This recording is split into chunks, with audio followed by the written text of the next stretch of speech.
Welcome to NBA Jam Tatman QC on Fire Edition. Boom shakalaka.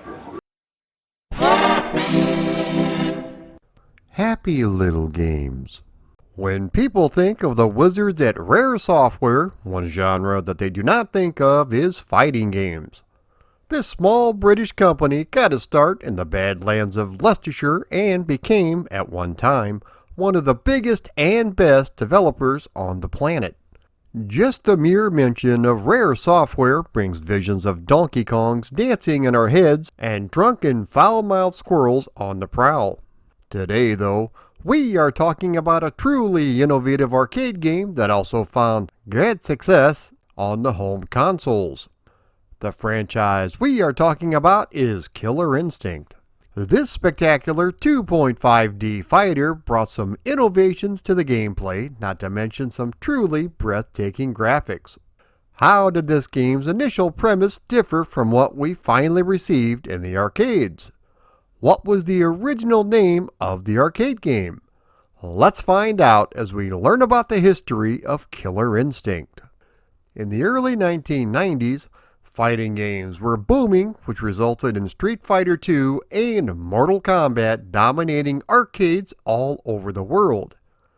Ken Lobb had been an arcade game fan and, in particular, a fighting game fan for a number of years and was constantly thinking of ways to improve the genre. After spending a number of hours and quarters on the Neo Geo multi-cabinet, he had noticed that one of the fighters by the name of Dragon had a very simple one-button move, which was an elbow followed by a fist. He liked being able to put this move anywhere in a combo, so this is where Open, Auto Double, and Finisher came from. Another SNK fighter by the name of Fatal Fury 2 also featured big moves you could do if you had a full life bar. The fighter in particular was Kim Kafwan, who had a huge combo that drained the life force of any self-respecting fighter. While this was really cool to pull off if you were the one actually doing the move, he felt that a defensive move should be put in to allow the combo to be broken up. This was the early beginnings of Killer Instinct. While Mr. Lobb was working at Namco, he was assigned a fighting game by the name of Melee and started to incorporate his ideas into the project. It was at this point, though, that he was hired by Nintendo. Going back in time for just a moment, the company of Rare evolved from the separate company Ultimate Play the Game, which was founded by arcade developers Tim and Chris Stamper. They ended up producing a number of commercially and critically successful games, including Saberwolf and Jetpack. The company grew to become one of the biggest UK-based software development companies. During the early years, they had received an imported Famicom from Japan and successfully reverse engineered it in order to better understand its programming. Nintendo had always claimed that it was impossible to reverse engineer its console, but after showing executive Minoru Arakawa several tech demos from the duo running on the Famicom, the company was very impressed. They decided to grant the team an unlimited budget for them to work on games for the Famicom system. They either worked on or created a number of successful IPs, including RC Pro-Am, Battletoads, and even a number of licensed IPs such as Narc and A Nightmare on Elm Street. A few weeks after getting hired by Nintendo, Mr. Lobb flew to Japan where the Stamper Boys showed off the first level of Donkey Kong Country. He was instructed to give the company of Rare whatever equipment they needed to produce this game. The only problem was that the cost was more than Nintendo was willing to spend. Nintendo proposed the idea of signing the company for 3 games, with the first one being Donkey Kong Country and the second one being a fighting game by the name of Brute Force. This early concept was a mixture of Mortal Kombat and Street Fighter II, but it definitely was not Killer Instinct. After sitting through the 20-minute presentation, Mr. Lobb brought up the idea of an auto double, combo breaker, and ultra combo, much to Rare's delight. They had never produced a fighting game before, so according to Mr. Lobb, they had no idea what they were doing. The company had developed an early prototype utilizing motion capture, with Jago being the first fighter they had produced. They utilized his ideas on the combos, but there was one element that would play an important part. Mr. Lob was captivated by the loud, multi-layered smacking sound that fighting games at the time would produce whenever a punch was thrown.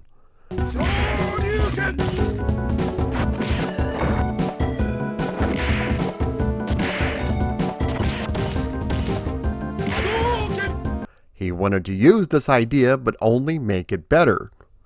The company experimented with a number of sounds until they got exactly what they were looking for, or I suppose, listening for. Back home in the States, he received a call from Rare in which they played a sound effect of his multi-layered sound on top of a huge combo from Jago.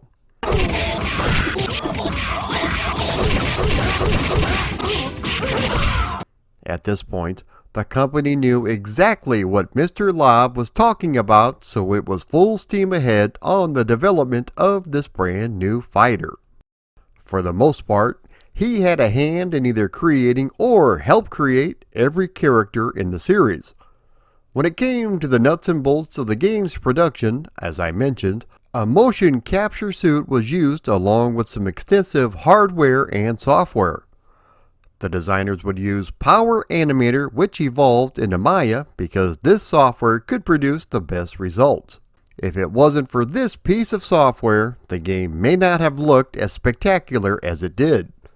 Kevin Bayliss was also an artist on the series, who had also worked on the Battletoads arcade game, which unfortunately was not financially successful despite it being a pretty awesome game. Chris Stamper designed the arcade board for Killer Instinct, which was custom made and included, for the first time ever, a hard drive. The hard drive was used to stream the 3D backgrounds that the fighters fought in front of.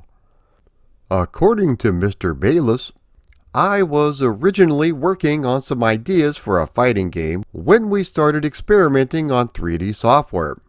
I remember making a robot, cyborg-style character with army camouflage, all looking like Arnie with peroxide blonde hair, and ninjas with ponytails and bionic legs with claws.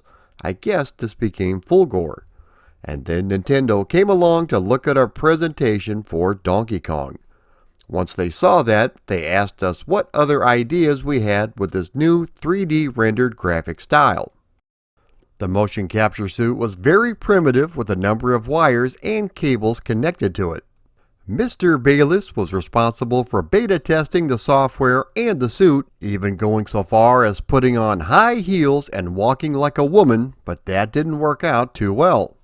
They ended up getting Louise Stamper to put on the suit so they could use it for Orchid's cutscenes. Mr. Bayliss was an accomplished martial artist, so he created all the moves in the game. As far as the roster goes, they had dozens of character designs that didn't make it into the final game. Certain arcade characters must have been put into the Witness Protection Program because some of their names have been changed. TJ Combo originally was known as Mr. Fist. Saberwolf was known as Newton. Cinder was known as Magma. Riptor was Toxin.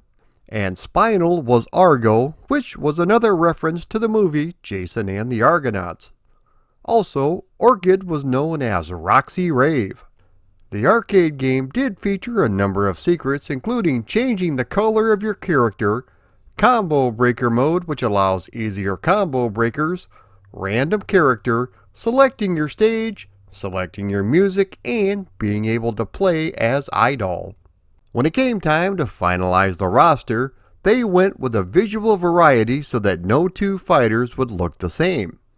They took inspiration from the T-1000 in the Terminator 2 movie and wanted to produce a fighter that had similar elements, which resulted in the creation of Glacier and Cinder.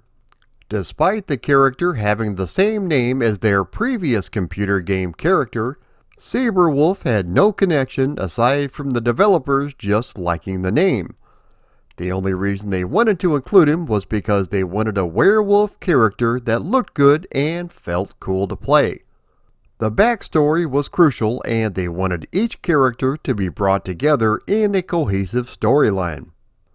Anyone who has seen the arcade game in action has noticed the Nintendo Ultra 64 graphic on the attract screen. In the second quarter of 1994, Nintendo signed a licensing agreement with Midway's parent company, allowing the company to market arcade games with the Ultra 64 brand. This venture was titled Williams Nintendo and, as a result, saw Killer Instinct and Cruisin' USA released for the upcoming Nintendo 64.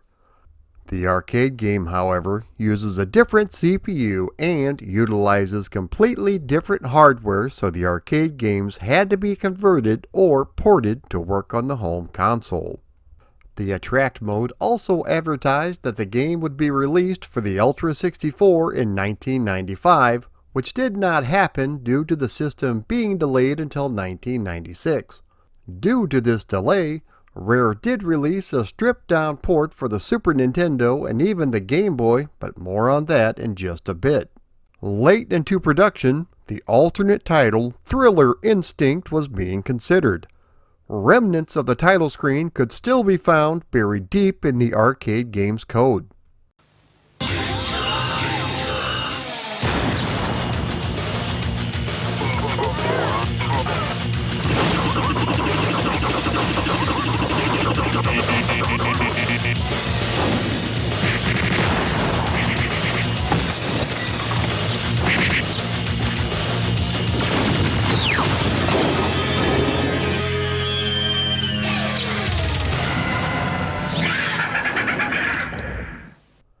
Killer Instinct was released in the arcades in 1994.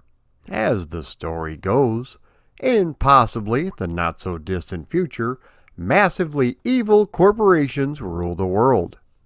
Ultratech runs a worldwide televised fighting tournament that grants its winners whatever they desire. 10 fighters have gathered from all across the galaxy to win the competition. Ultratech has even used technology to open up other dimensions, setting free a huge creature by the name of Idol. You have to successfully guide your fighter through the tournament and claim the ultimate prize. The controls are set up very similar to Street Fighter with a joystick and 6 buttons, including quick, medium, and fierce, available in both low attack and high attack. Pushing up on the joystick will jump, and also pushing down will duck. You have to press back to block high or back and down to block low. Special moves are also performed in a typical Street Fighter or Mortal Kombat style with a lot of quarter circle and half circle motions. Also similar to Street Fighter is that certain characters have charge attacks. Something that makes this game stand out from other fighters of the era besides the graphics are the combos. In most fighters, combos are an advanced technique, but here in Killer Instinct, it is pretty much a necessity if you plan on being successful at this game. The gameplay is very much a mixture of Mortal Kombat and Street Fighter with its very own combo system. The attacks are reminiscent of Street Fighter, but they are also finishing moves and blood, as found in Mortal Kombat. There were a few other things that helped differentiate it from the other fighters at the time, such as a double health bar. Instead of winning 2 rounds, each player starts with a green bar of health. Once the green bar is gone, you get back up with a red bar of health. Once this bar is done, the fighter gets dizzy, allowing the other person to try to perform their finisher. As I mentioned, combos are a huge deal in this game, and they typically involve openers, linkers, and auto doubles.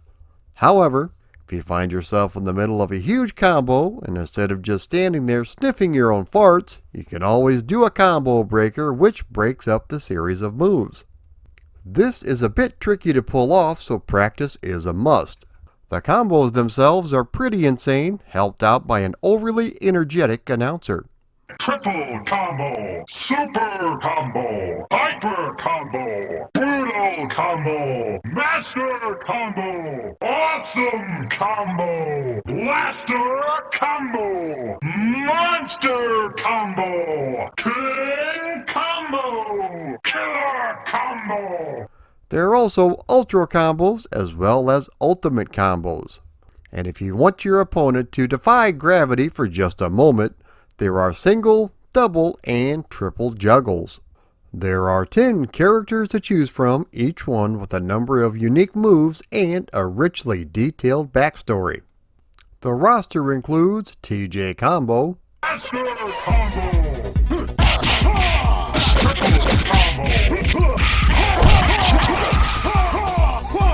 Jago, Monster Combo!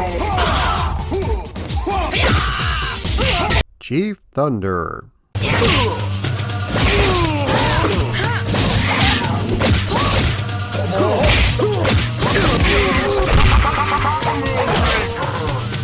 Glacius,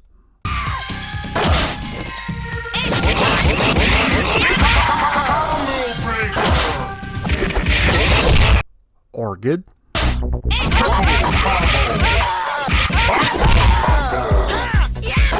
Super Combo! Cinder, Monster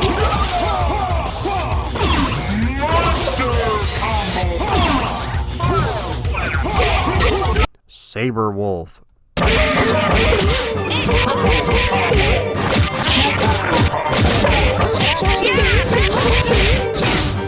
Riptor,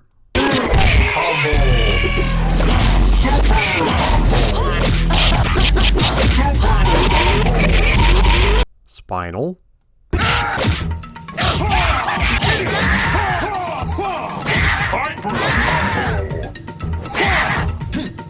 and Fulgore.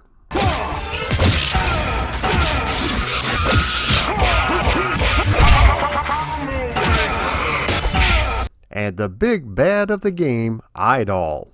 He is only playable by using a special cheat.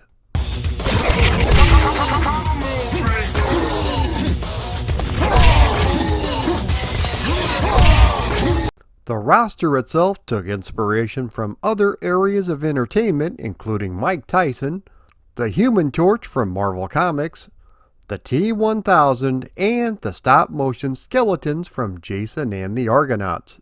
In addition to the unique moves, each fighter has a series of finishing moves similar to the fatalities found in Mortal Kombat.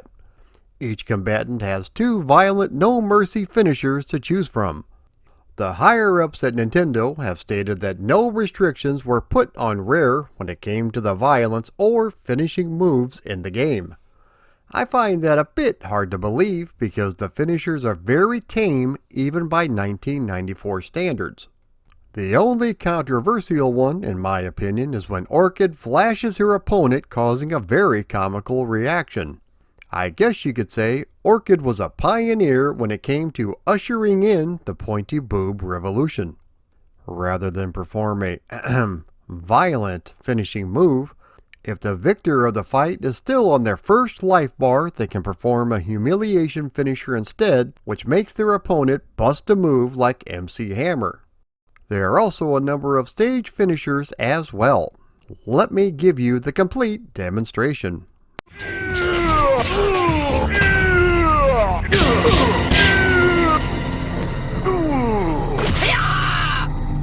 Awesome victory!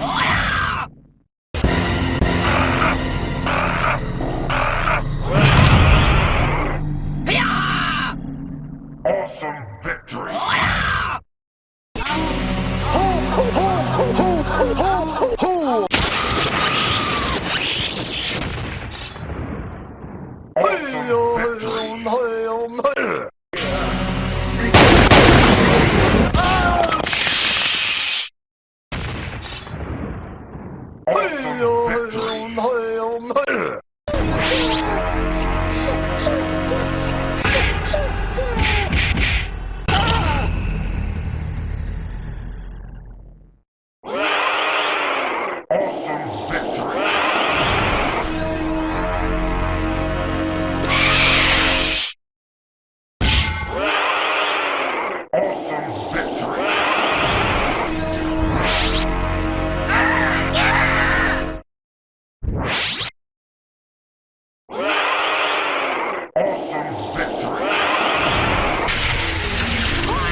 Awesome victory!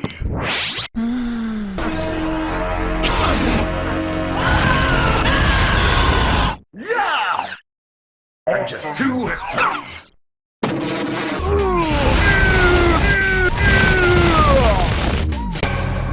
Yeah! Awesome victory!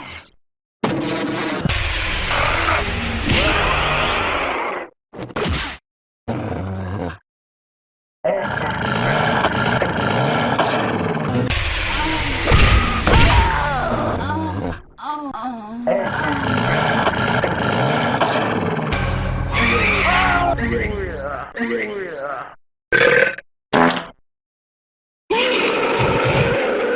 Awesome victory!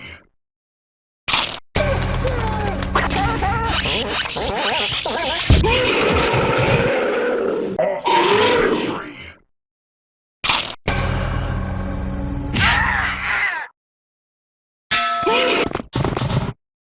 Awesome victory!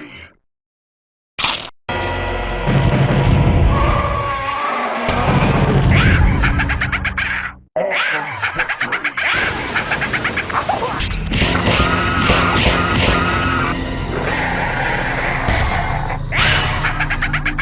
Awesome victory!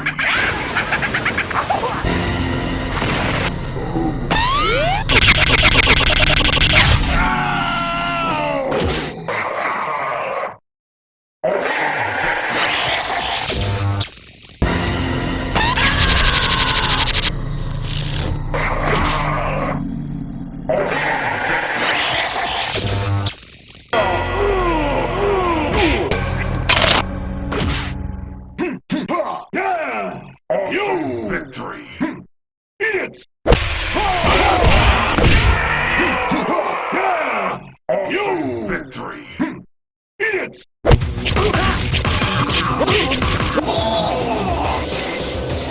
Master Combo winner! Yeah! Supreme victory!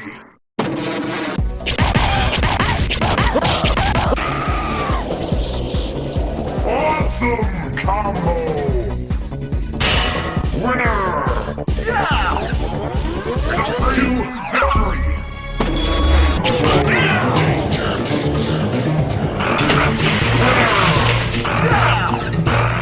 Supreme victory!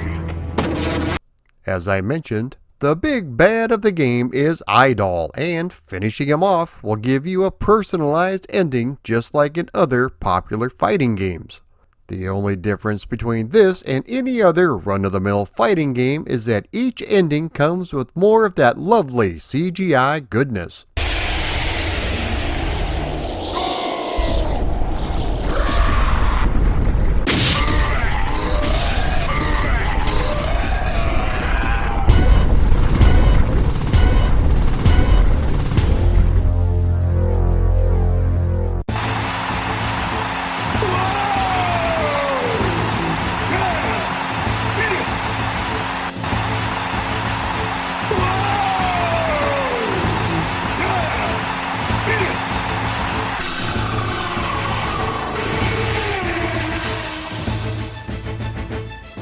The graphics are absolutely spectacular with smooth animation and lots of detail, especially in the backgrounds. Since this was the first arcade game to use a hard drive in conjunction with the arcade game's ROMs, it allowed massive amounts of data to be stored, allowing for some of the most detailed graphics seen in any arcade game at the time. The sprites are pre-rendered with backgrounds created using Silicon Graphics computers. Even the endings have been given the SGI treatment. The music is fantastic, having been composed by Graeme Norgate and Robin Beanland. The duo would go on to compose the music for GoldenEye 007. The sound effects are crystal clear with some bone-crunching smacks and loud claps of thunder. The announcer appears to have stopped and picked up a 12-pack of 5-Hour Energy and downed them all at once. He was voiced by Chris Sutherland, with other voices performed by Kevin Bayliss, Ken Lobb, Isaac Marshall, and many others. The fine folks at Rare and Nintendo had nothing to worry about when it came to this game's success. By May 1995, the game had received over 500 million plays. By the end of 1996, it had sold 17,000 arcade units. Thanks to the enormous success of the arcade game, a number of licensed merchandise was produced, including t-shirts, statues, keychains, trading cards, and even a line of comics from Acclaim. Bundled inside the first 100,000 copies of the Super Nintendo version was an audio CD with the soundtrack from the game entitled Killer Cuts. This included the entire remixed soundtrack from the game. By Nintendo, makers of Super NES. Now you're playing with power, superpower.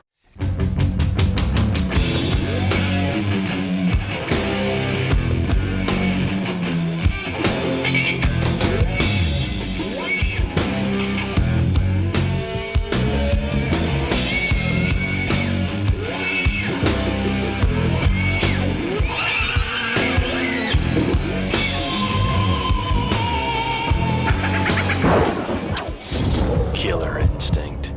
Playtime is over. Speaking of, they said it couldn't be done. They said it wasn't possible, but Rare did just that and converted the massively powerful arcade unit into a 16-bit cartridge. Sure, concessions were made, but it still felt like Killer Instinct. Let's just get it out of the way because first and foremost, all that lovely full motion video has been given the axe, having been replaced with still images. This included even the background, so 2D parallax scrolling was used instead. Rumor has it that around 80% of the animation frames were removed. Sound effects and voices were either shortened or missing altogether, and the character sprites were smaller. With all that being said, the game turned out to be a pretty good conversion on Nintendo's 16-bit machine. It controlled fantastic with the same combos and special moves that were found in its big brother. A couple of other options were included, such as a training mode and tournament mode. All the characters, levels, etc. were included. The game was a huge success, selling over 3 million copies, with 150,000 of those sold on the very first day.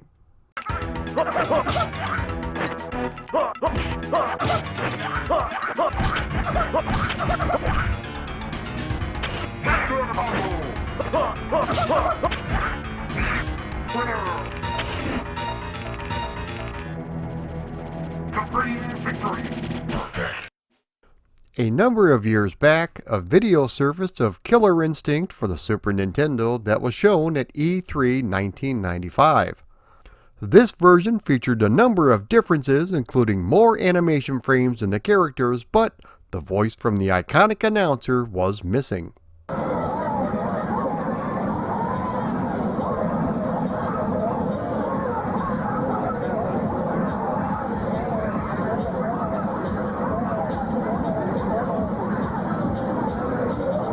Some truly crafty individuals have even went back and modified the Super Nintendo ROM. Killer Instinct Arcade Mega Patch was produced with support for the MSU-1. Not only does this include the arcade soundtrack and sound effects, but also the full motion video, and that includes the cutscenes, endings, and the backgrounds. Awesome combo.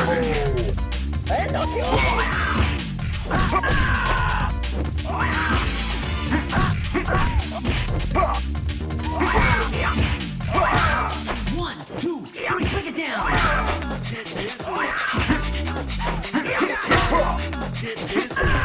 The Super Nintendo version was recently re-released on the Nintendo Switch Online service. And, believe it or not, they even released a Game Boy version, which could have been a whole lot worse. Yes, clearly things are severely stripped down, even when compared to the Super Nintendo version, but what they did get right was the gameplay. Similar to the Super Nintendo version, this game feels like the arcade, and that's what's important. In addition to the full motion video, voices, etc., both Cinder and Riptor were removed. The controls were also sacrificed a bit due to the use of only 2 buttons. The game did receive Super Game Boy support, which adds a little bit of color and a 2-player mode by utilizing the second controller.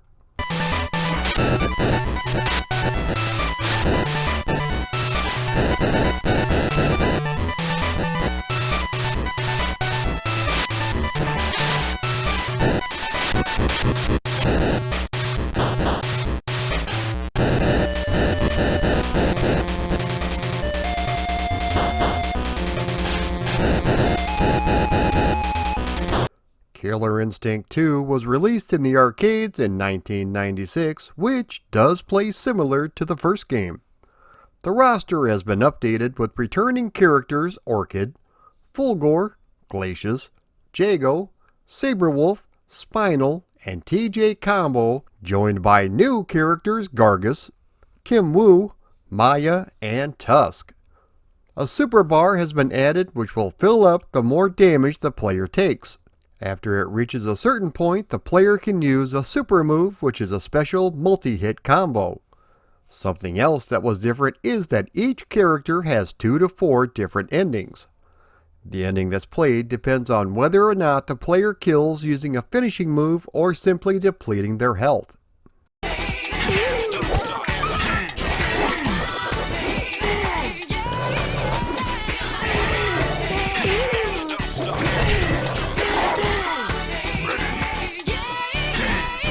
The original Killer Instinct never made it to the Nintendo 64, however, Part 2 did, and it was known as Killer Instinct Gold.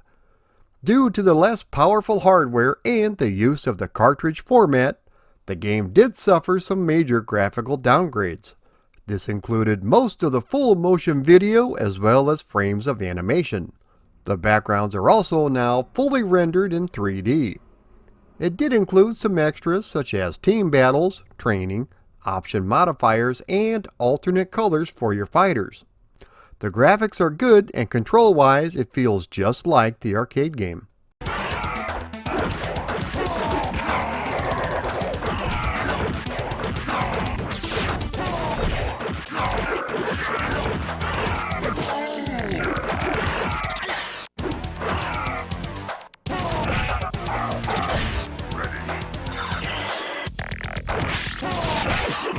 According to reports, Killer Instinct 2 was completed for the Super Nintendo, but Nintendo ultimately decided not to release it.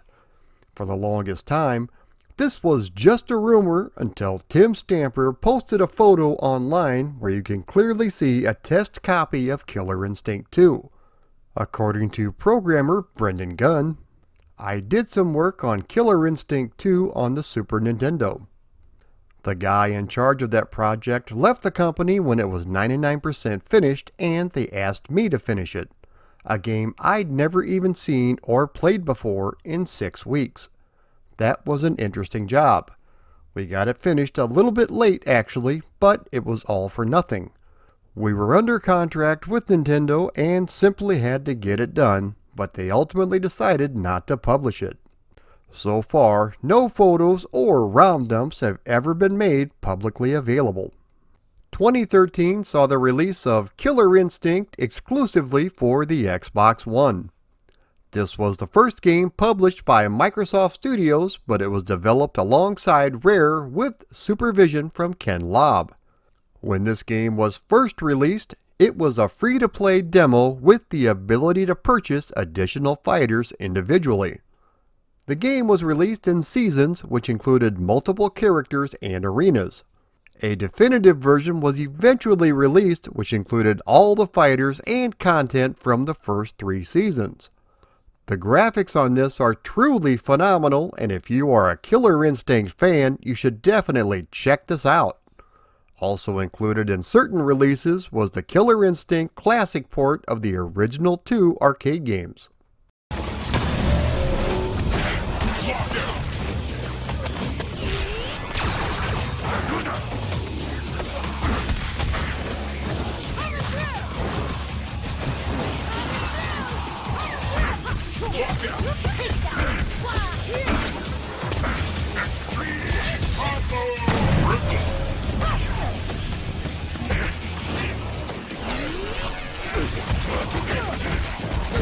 Quite possibly, the coolest home release I have ever seen is the arcade 1-up version of Killer Instinct. Not only is it visually pleasing and for the most part arcade accurate, but it also includes some really cool bonus features. This beautiful piece of hardware includes Killer Instinct 2, the original 8-bit Battletoads, the original 16-bit Battletoads, and also the arcade version of Battletoads. It's displayed in full 19-inch glory with a light-up marquee as well. Coming sometime in 2024, At Games is going to release the very cool At Games Legends Ultimate 4KP Killer Instinct arcade cabinet. The arcade cabinet is going to stand almost 6 feet tall with a 4K 27-inch LCD display. It includes such features as a light-up coin door as well as a themed LCD marquee which will change depending on which game you select. The price is going to be close to $1,300, although it does look really cool. And there you have it, everybody, the history of Killer Instinct. I didn't delve too deeply into the second arcade title or the reboot, so if you would like me to check these out, let me know in the comments down below. This game was definitely ahead of the curve, and while the graphics have not aged very well, for its time, it was truly groundbreaking. Whenever I see this out in public, I just have to give it a whirl at least once. If you've never had the chance to break somebody's combo just before knocking them off the side of a building, be sure and give this game a shot. You'll be glad you did. I wanted to give special thanks to the YouTube channel Classic Killer Instinct, which is where I got the majority of the arcade game footage from. For whatever reason, I could not get the original game configured properly on my PC. Now, anyone who knows me will tell you I don't typically give up, but after 4 hours of trying to get it up and running, I called it quits. So if you're interested in anything and everything from the classic Killer Instinct game, head on over to Classic Killer Instinct on YouTube. If you like this video, be sure to like, comment, share, and subscribe. Also, if you would like to support me on Patreon, please click the link below. If you would like to contribute but not sign up for my Patreon, you can always click the donate button up above. Thanks everyone for watching.